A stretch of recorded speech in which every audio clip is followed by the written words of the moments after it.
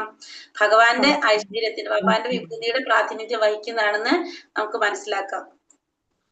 12ാമത്തെ ശ്ലോകത്തിൽ ഭഗവാനെ അർജുനൻ എങ്ങനെയാണ് വിശേഷിപ്പിച്ചിരിക്കുന്നത്? പരം ധാമ പവിത്രം പരമം ഭവാൻ. എന്താണ് പറയാ? അങ്ങ് ആരാണ്? പരബ്രഹ്മമാണ്, പരമധാമമാണ് അല്ലെ. എന്താ പറഞ്ഞിരിക്കുന്ന ശ്ലോകത്തില് 12ാമത്തെ ശ്ലോകത്തില്? പരമ ദിവ്യോത്തമനാണ്, ഉത്തമ പുരുഷനാണ്. അങ്ങ് പരബ്രഹ്മമാണ്,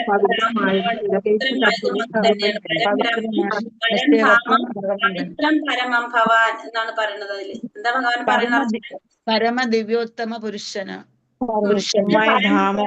പരബ്രഹ്മമാണ്, പരമപുരുഷനാണ് എന്നാണ് ഭഗവാൻ പറയുന്നത് ഇവിടെ. അങ്ങ് പരബ്രഹ്മമാണ്, പരമമായ ധാമവും പവിത്രവും. അതെ ഭഗവാനാണെന്ന് അവിടെ ആര് പറയുന്നത്? അർജുനൻ പറയുന്നത് ഭഗവാനെ കുറിച്ച്. പരബ്രഹ്മം പരംധാമം പവിത്രം പരമം ഭവാൻ എന്നാണ് അർജുനൻ ആ ശതശ്ലോകി കേട്ട് ഫസ്റ്റ് ഭഗവാനെ പറ്റി പറയുന്നത്. അർജുനൻ അങ്ങനെയാണ്. പരബ്രഹ്മമാണങ്ങ്, പരമപുരുഷനാണങ്ങ്, എല്ലാ ചരാചരങ്ങളുടെ മുൽപ്പറ്റി ഭഗവാനിൽ നിന്നാണ് വന്നിരിക്കുന്നത്.